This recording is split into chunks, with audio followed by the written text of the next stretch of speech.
That is going to be hard to follow up on. Thanks.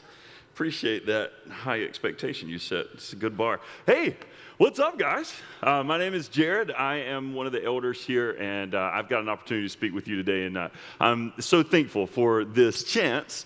Thad does a really good job of selecting who he wants to speak when. Last time he asked me to speak, it was on absolute pain and suffering over something that we've done.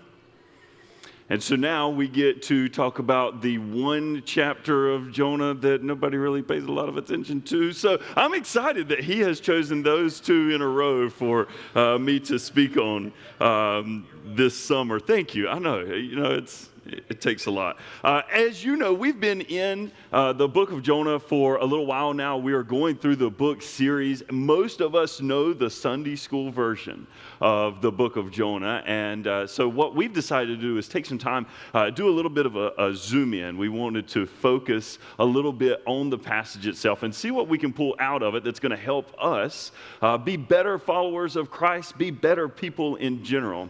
And so I want to start today with a little bit of a question. I know you've already talked to each other, but I want you to talk to someone for just a moment, somebody that you haven't spoken to already, and I want you to answer a question for me. Below me here is my coffee mug. I brought it just for Eric. This is an Atlanta Braves coffee mug. I love Jesus, and I love the Atlanta Braves. In that order, most of the time, in that order, I'm a huge Braves fan. I live for it. There's 162 games a year, and ask my wife, I probably watch 161 of them. I think I missed one when she was in labor one time or something. I don't know. I want you to find somebody and tell them what is something that you are obsessively passionate about. You cannot give a Sunday school answer. If you say God, that person has to tell you to pick again. I want you to tell them something that is secular that you are absolutely passionate about. I want you to take 1 minute, turn and find somebody you haven't talked to yet, tell them something that you are devoted to.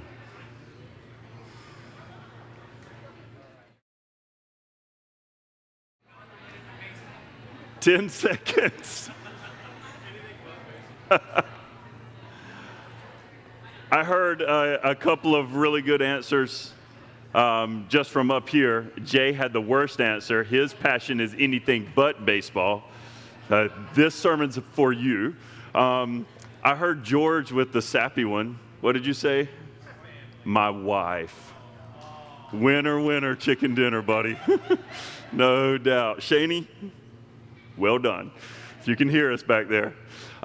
We all have something that we're extremely passionate about. We all have something that kind of drives us. We all have something that we like to do. Maybe it's a hobby. Maybe it's family. Maybe it is something that just means a lot. It has a lot of impact in our life. Sometimes it takes up a lot of time. Sometimes it takes up a lot of money. Sometimes it takes up a lot of everything. But passion is something that drives us every single day.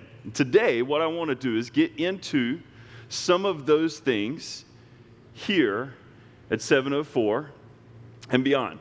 As we are talking today, we're in chapter 3 of Jonah, and chapter 3 is kind of the what happens after. From this point forward, there's no talk about a fish. There is everything that you know about the story of Jonah. It's all within the first 2 chapters. And then everything after that is what happened following Jonah's exit from this fish. And so today what we're going to do is try to ask a very, very important and essential question, if you will. How do we balance a life of service to God's message while also understanding the impact of those actions around us? How do we balance a life of service to God while understanding the impact of those actions around us? So what I want to do first is I want to read through Jonah chapter 3. It's not long. It's only about 10 verses. I'm going to read from the ESV, so it might be a little bit different here. It might be something that's different for you guys, but this is one that seems simple enough for me to for even me to understand. And so we'll start there. So chapter 3, verse 1 begins and says, "Then the word of the Lord came to Jonah the second time, The second time, folks, the second time. Let's remember that. The word of the Lord came to Jonah the second time, saying, "Arise, go to Nineveh, that great city, and call out against it the message that I tell you." So Jonah arose and went to Nineveh according to the word of the Lord. Now Nineveh was an exceedingly great city, 3 days' journey in breadth. Jonah began to go into the city, going a day's journey, and he called out, "Yet 40 days, Nineveh shall be overthrown." And the people of Nineveh believed God. They called for a fast and put on sackcloth, from the greatest of them to the least of them.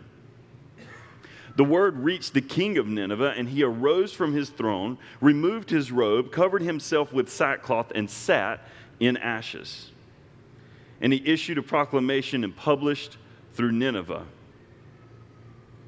"By the decree of the king and his nobles, let neither man nor beast, herd nor flock taste anything. Let them not feed nor drink, but let man and beast be covered with sackcloth, and let them call out mightily to God. Let everyone turn from his way and from the violence that is in his hands. Who knows? God may turn and relent, and turn from his fierce anger, so that we may not perish." And when God saw what they did, how they turned from their evil way, God relented of the disaster that he said he would do to them, and he did not do it. Let's pray. God, I thank you so much for an opportunity to share the message. And God, maybe the most important thing that I can ask of you right now is that you do not let this be my message. God, please let this be your message. God, make these words be your words. Hide me so that I'm not seen, but only the things that you want to be seen. Be unveiled to these and all of us. We ask in your name. Amen. I'm going to warn you guys ahead of time. This was difficult to work through. I'm used to being able to get a passage, get a theme, and just run. And I can just kind of churn it out pretty quickly. And everything that I put pen to paper on, it just sticks and it clicks and it's easy. And as I started going through this chapter, I think I hit the delete button more times than I ever have in my entire life. What I realized was that through this chapter, I was taking a lot of my own personal bias and trying to put it in. And I kept going back and saying, wait, no, I can't do that because that's not what this chapter says. I have to do what God is telling me to do. So I'm going to tell you ahead of time, this message kind of stepped on my toes a little bit. I'm really good at sinning. Like I'm good at it.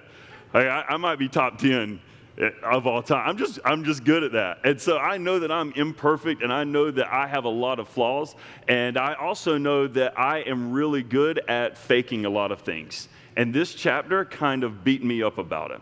So I'm just going to warn you of that ahead of time. What I started to do was to look at this chapter from the lens of things that I can take away. What is this? Why is it here? Why would God bother to put this in the Bible at all? Why does this message matter? And what I finally was able to pull from it was that there are 4 things that every single one of us can take from the book of Jonah that tell us about God's call on our life. There are 4 different things, and I'm going to talk about each one of them. It's usually 3 in a sermon. I'm going to go 4, so we're going to be here like 1 o'clock. So congratulations. So let's set the scene here first, okay? The scene is pretty easy. We know what the first 2 chapters look like. God says go. Jonah says no. God says, okay, well, here, now you are fish food. That's kind of what happens in chapter 1 and in chapter 2. And I think the very first thing that we can pull from the book of Jonah and from chapter 3, the first thing here is that God doesn't fail us even when we fail him. God does not fail us even when we fail him. Here's one of those places in the Bible where if you take a step back, you kind of look at it from 30,000 feet, you can see that God makes a decision. God has a choice to make with Jonah. This book could have been written very, very differently. It's pretty easy for us to read it and say, okay, Jonah was spit out. Or is it spit? spitted. It is spout. You have a master's in literacy, and I didn't ask you this question. Coughed out, he was vomited. The last verse of chapter 2 says that Jonah was vomited out onto dry land. Now, that's how chapter 2 ends, but it doesn't necessarily have to be that way. I mean, God could have said, it could have ended like this. The last verse could have said, and the Lord spoke to the fish, and the fish gobbled him up right then and there, and we ain't seen Jonah since. I mean, it could have happened. It's already impossible that we think that he got swallowed up by a fish. We might as well say that he died right then in the belly. And then chapter 3 could have started a little bit different. It could have said, and God called the prophet Alfred and said, listen, you see what I just did to Jonah? I need you to go to Nineveh for me. God could have just decided right then that he's going to change the entire direction of Jonah. And I guarantee you that this series is very, very different every single Sunday. In fact, we could have just called the chapter, this whole book could have been the book of Jonah as written by witnesses to his ridiculous death by Goldie, God's humongous fish. Semicolon, when God says something, you best listen. We could have just stopped right then, ended Jonah, and moved on to the next book of the Bible. Instead, God decides to give Jonah a second chance. I am wondering how many times God has given us a second chance. Hey, maybe a better question, how many times have you given someone else a second chance? I am a principal at an elementary school. Most of the time, my job is trying to convince 5-year-olds not to put boogers on their neighbors. It's fun. A lot of times, though, I have to have conversations, difficult conversations with kids that are in my office. And every single time, those kids look at you with those baleful eyes, just begging for a second chance. And I sit there and have to decide every single time. And it's hard. But I oftentimes remind myself of the opportunities I have in which I am begging other people to give me a second chance. And in this moment, Jonah is doing that. I mean, we spent all of chapter 2 praying to God for a second chance. And so what I love about the Bible is that it doesn't just show us all of those perfect, cool people. It doesn't just show us the superheroes. Like, we don't automatically see every single person in the Bible winning. We always talk about good versus evil, but we never really mention the fact that a lot of these people in the Bible, they were just as good at sinning as I am. And they were just as good at making mistakes as I am, and they were just as good as begging for mercy and a second chance as Jonah. I wonder how many of us have needed a little bit of extra prodding to do something that God has asked us to do.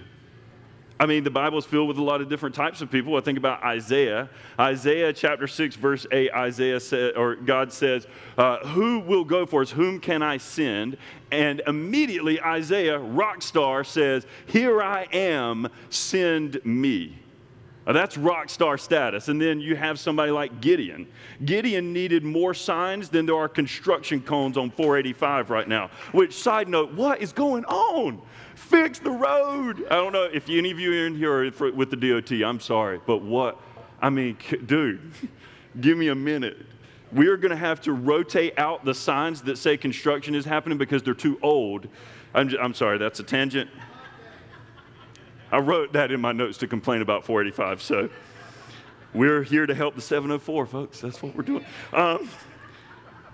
In the Bible, God blinds Paul before he's ever able to see that he needs to help others find Jesus. It takes a lot of these folks a lot of time before they can figure out that they're supposed to be doing something for God. And I ask you right now, what is it that you've been avoiding?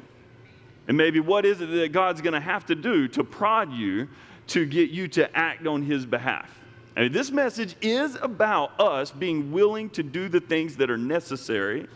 And that first one there is very simple. I mean, it's easy. God doesn't fail us even if we fail him. But what we're failing at is sometimes just acting on his behalf, just doing the thing that he wants us to do. It's not the big sins, the 7 deadly sins. It's not all of those things that we always talk about when we talk about failure. Sometimes it is a failure to act. I almost said Failure to Launch. That's a good movie. You should check that out this afternoon. It's a failure to act. It's just a failure to do the thing that God wanted us to do. So now the question is, why are we pausing in the first place? Why are we hesitating? Sometimes it's because we know this next part.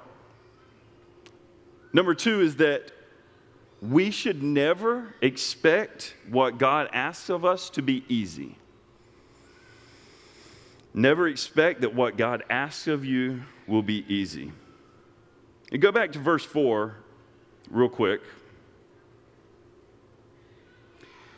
Verse 4, Jonah began to go into the city, going a day's journey, and he called out, "Yet 40 days, Nineveh shall be overthrown." The city of Nineveh, we'll get into this in a moment, but it's 3 days long. You can walk across this city for 3 days before you get from one corner of the city to the next. That's a long time. And the whole time he's shouting, this city is going to collapse.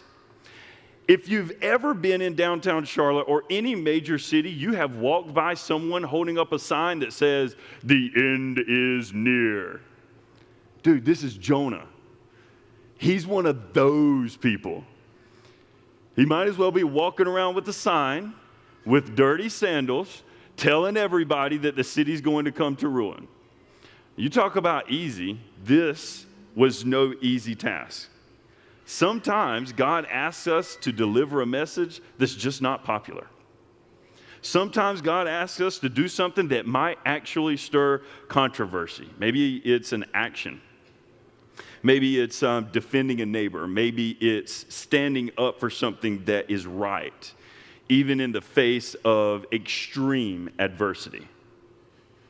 If there's a co-main message here today, it's that we have to ask ourselves, are we willing to stand in the center of the arena for God? Because sometimes the actions that God is calling us to take are not actions that we would approve of right out of the gate. Sometimes the things that God is asking us to do are things that we just don't want to do. They're fearful, they're scary, they impact us in ways that we can't imagine. They hurt sometimes. And this message today is asking us those questions, and one of them is, what does your message look like? What is the thing that you're supposed to be doing, and why is it that you're pausing? Everywhere you go as a Christian, when delivering a message for God, you're going to be challenged. This day and age, it's going to happen whether you like it or not. We may live in one of the most divisive times ever.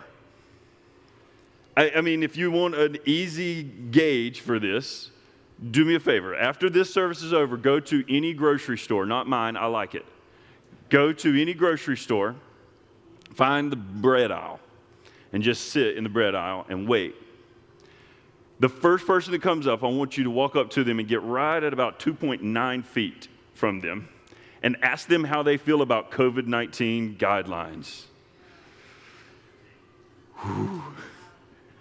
Just walk right up to them and like, "Hey, so what do you think about wearing masks? What do you think about vaccinations?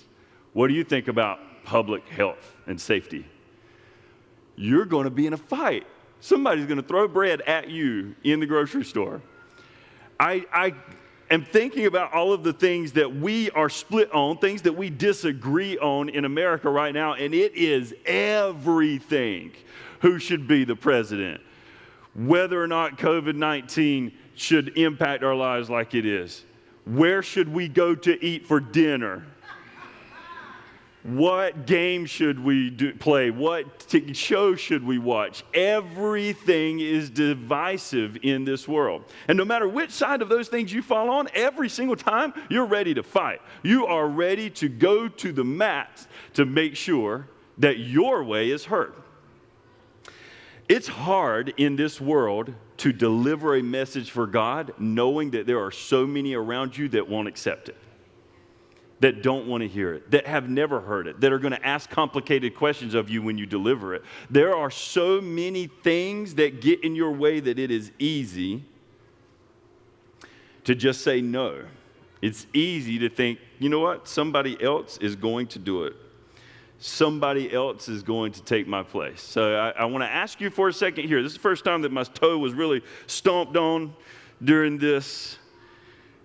The better question than how far are you willing to go for God, the better question is, what's your limit on what you're willing to do for Him? Is there someone that is the line? I cannot talk to that person about Jesus. Is there a place where when you cross the threshold, you leave your faith back here? Is it a job? Is it school? Is it your home, your own family? For a moment of inward reflection, I want us to ask ourselves, what is the location? Who is the person? What is the situation? What is the place that I have decided God doesn't come with me here? What is the place in which I have said I will not carry God's message here? Who is the person that I've decided to keep my message from? It's hard balancing out being a Christian and being a school employee and being a very tall, very loud white male in the position that I'm in. It's hard because I know that a lot of the things that I do are impacted by a lot of the things that I am. I used to teach social studies, and I always started the lesson with, you are who you are because of who you are, when you are, and where you are. And the reality is, everybody in this room is different if we were born in 1865. Everybody in this room is different if we were born in Boston, Massachusetts, except Dave. You're pretty much like the same. Patriots, right? Okay. Everybody in this room is different if you were born as a male or a female, if you reverse whatever you are.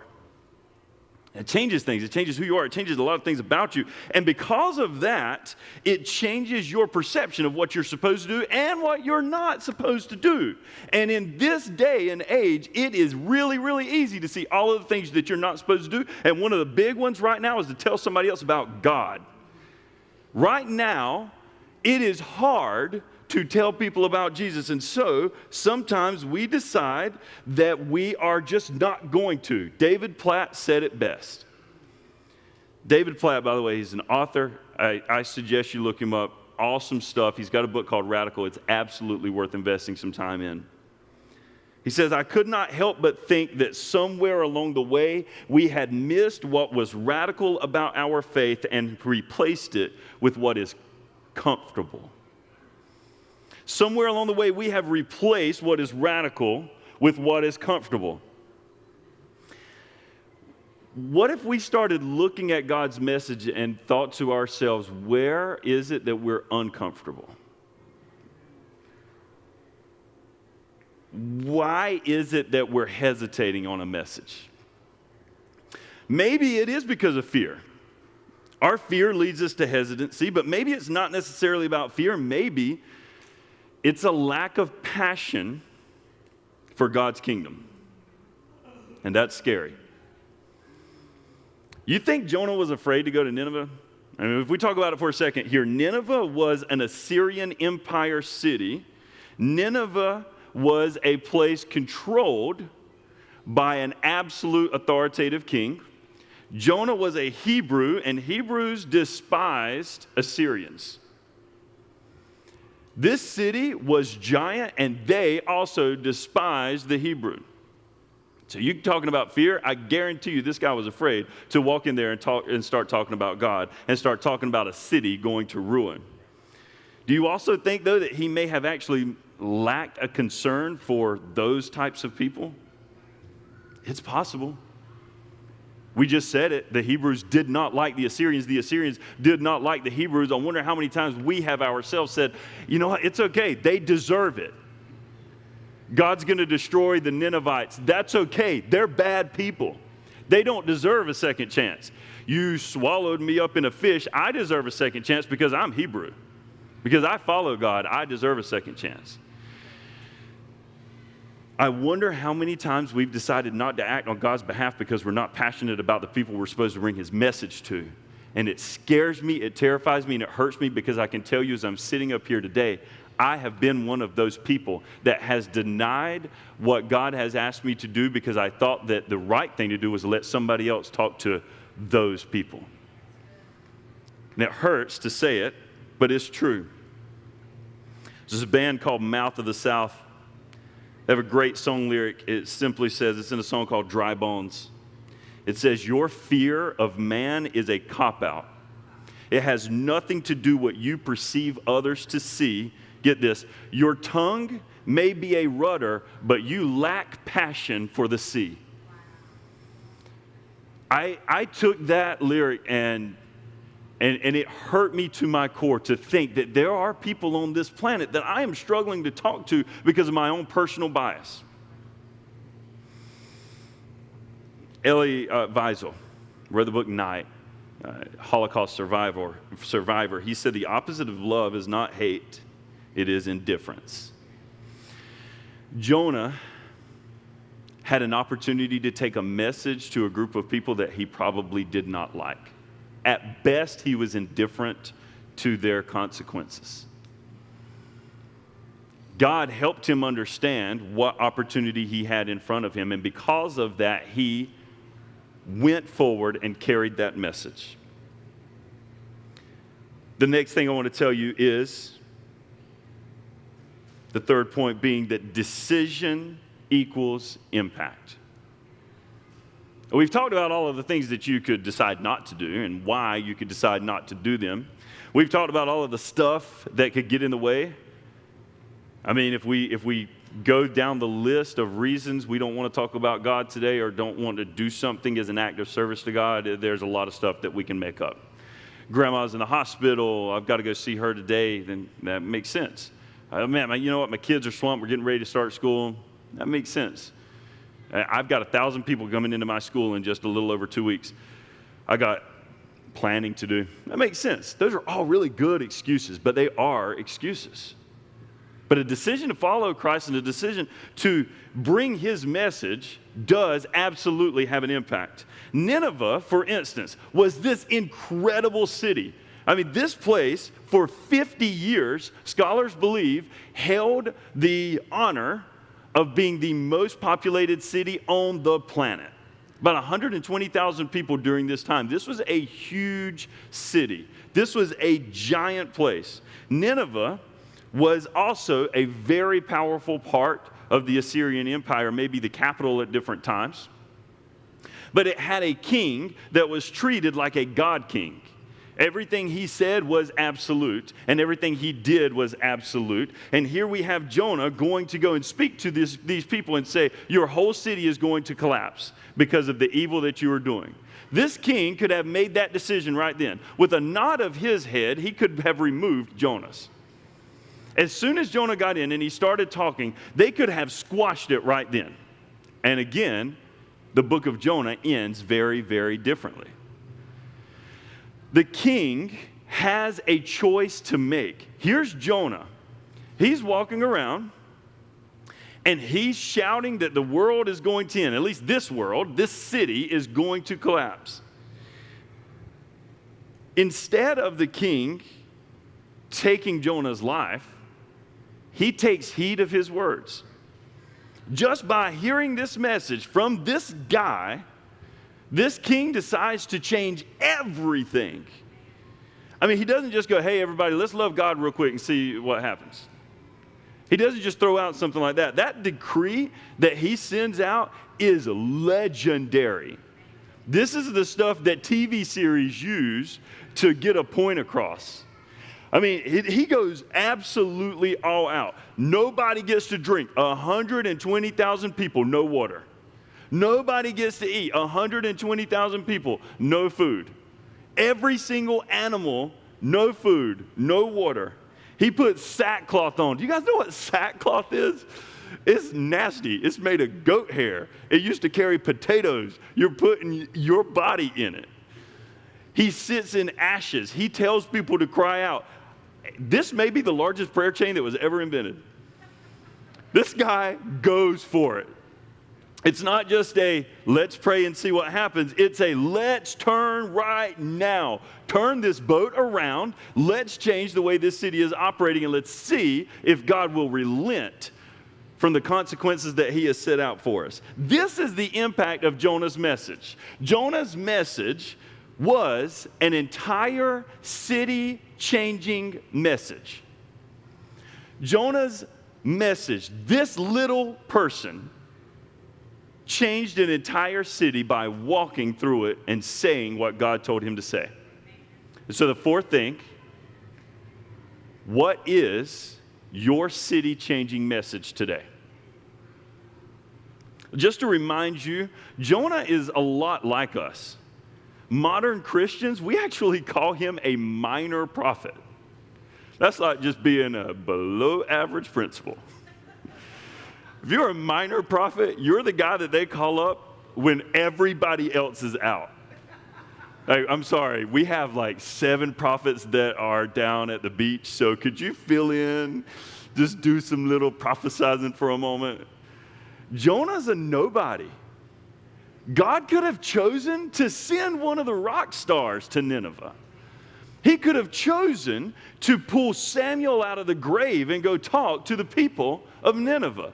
He could have gotten any person on the planet to talk to the people of Nineveh. And any of those other people would have had a much bigger voice, a bigger reputation. They would have been more popular. They would have been more powerful. They probably would have even looked better. Any of them would have been able to have an outstanding impact in Nineveh. But he chose Jonah. Of all his prophets, he chose a minor one to save the largest city on the planet. He takes regular people that have made mistakes and asks them to help him spread his message. He's asking you that right now. And his message sometimes has a very, very obvious impact, and sometimes it really doesn't. Jonah talked to these people, and God relented.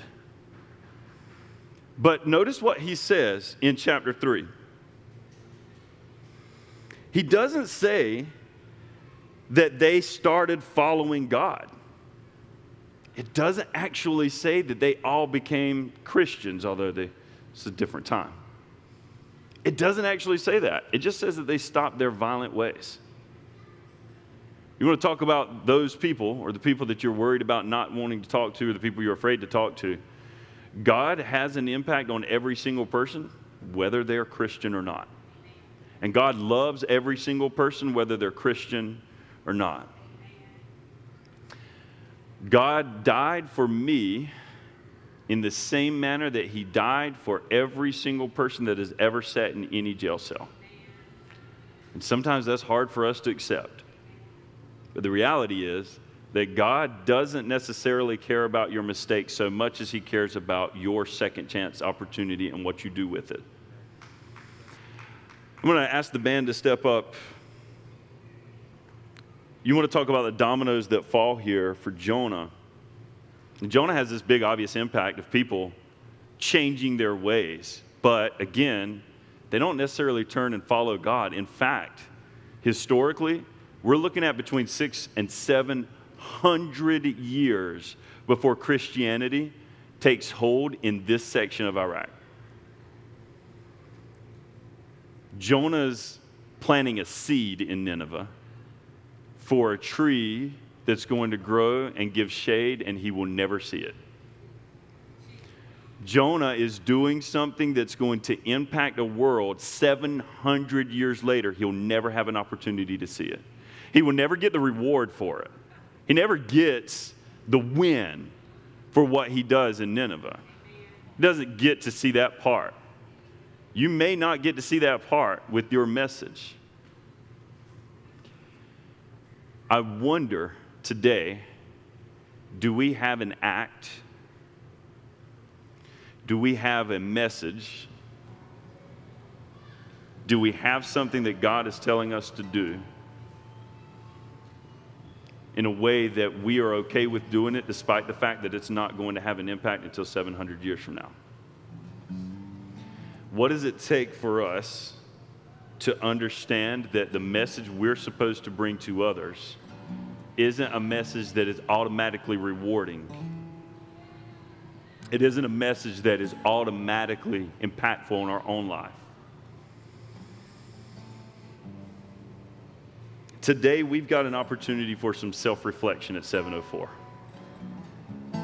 We are a church that named ourselves after an area code because we believe that we were sent here to bring God's message to it. We can't send a message to 704 in a 2-hour span on Sunday morning. We can't do it. We have to make a decision as a community right here and right now that we are going to take whatever it is that God has asked us to do and actually go out and do it outside of the walls of a skating rink. We have to be at a place in our lives where we can say, okay, God, I'm going to trust you enough to walk out of a church and into a job and tell people they need to hear the story of God and Jesus. We're going to have to be the people that walk out on a football field and talk about football and also talk about Jesus. We're going to have to be the people that sit down with each other and want to pray for each other. And we're going to have to be the people that aren't afraid to talk to people that are different than us and aren't afraid to talk about people that we may be indifferent towards. We have to be the people of 704, not just the people that live in 704. I've come from a previous church, and we used to say constantly, love is a verb. Love is not what we say. Love is what we do. And when it comes to God, love is not what you decide to think about on Sunday morning at 10 after 11. Love is what you do on Tuesday at 9 when you just got yelled at, and now it's time to think about God. Love is a verb. Jonah is an example of someone who chose not to use that verb, was given a second chance, did it anyway, and it saved 6 figures worth of people. And 700 years later, they put a Christian church there. So I'm going to ask you for some inward reflection as part of the community and a part of the Big C Church. What is the city-changing message that God wants you to deliver? And we've got some folks that are available for prayer today and some inward reflection, but we're going to take some time now to think about that. What is the task that God has called you to complete? And where is your hesitation? And what will it take to get over it?